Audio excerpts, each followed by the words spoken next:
माननीय सभापति महोदय, अभी मैं विपक्ष के साथियों का बजट पे वाद विवाद सुन रहा था। वो मुझे विरोधाभास देखने को मिला।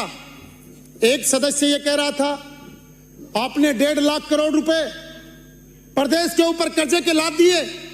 दूसरा सदस्य खड़ा होकर कह रहा था कि अधिकतर योजनाओं में आपने 0 रुपया खर्च किया है। मैं ये इनसे कहना चाहता हूं कि आपको सदन में क्या बोलना है इसके लिए कम से कम 5 मिनट आपस में चर्चा तो कर लीजिए।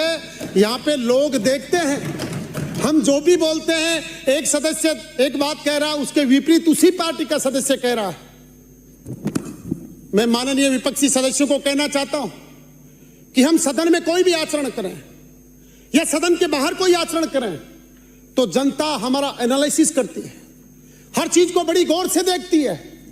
इसलिए जब बजट पेश करने के लिए माननीय वित्त मंत्री जी यहां पे पहुंची, माननीय मुख्यमंत्री जी यहां पे पहुंचे, तो विपक्ष के सारे सदस्य वेल में आके नारेबाजी करने लगे, अरे भाई आपका आचरण सुधार कर लो। इन्हीं वजह से आज आप विपक्ष में बैठे हैं।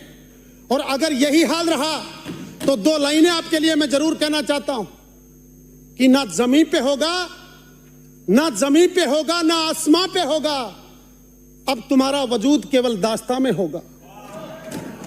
इसलिए जब भी कोई प्रदेश की बात आती है, जब प्रदेश की बात आती है, प्रदेश के विकास की बात हम करते हैं, विपक्ष का दायित्व है।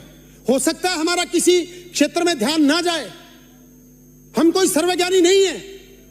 अगर किसी क्षेत्र में हमारा ध्यान नहीं जाता है तो आपका दायित्व है कि उसकी तरफ आप सरकार का ध्यान आकर्षित करें, ना कि सरकार के कामों में आप व्यवधान पैदा करें। आप सदन में खड़े होकर कितना भी झूठ बोल सकते हैं, लेकिन जनता हमको देखती है, जनता सरकार के कामकाज की तुलना करती है। जब आपको पिछले 5 साल में मौका दिया, आपको काम करने का मौका दिया, आपने क्या काम किए, और हमें जो आज मौका दिया हम क्या काम करें वो देखती है। आप लोग हवाई जहाज में बैठे कहां जाने के लिए? जैसलमेर में होटल के जाने के लिए, और हम लोग हवाई जहाज में बैठे कुंभ में स्नान करने जाने को। यह फर्क है आप में और हम में। इसलिए अगर आप ये सोचते हैं कि जनता को कुछ पता नहीं है तो साथियों मैं आपको कहना चाहता हूं कि जनता खुली नजरों से सब कुछ देख रही है।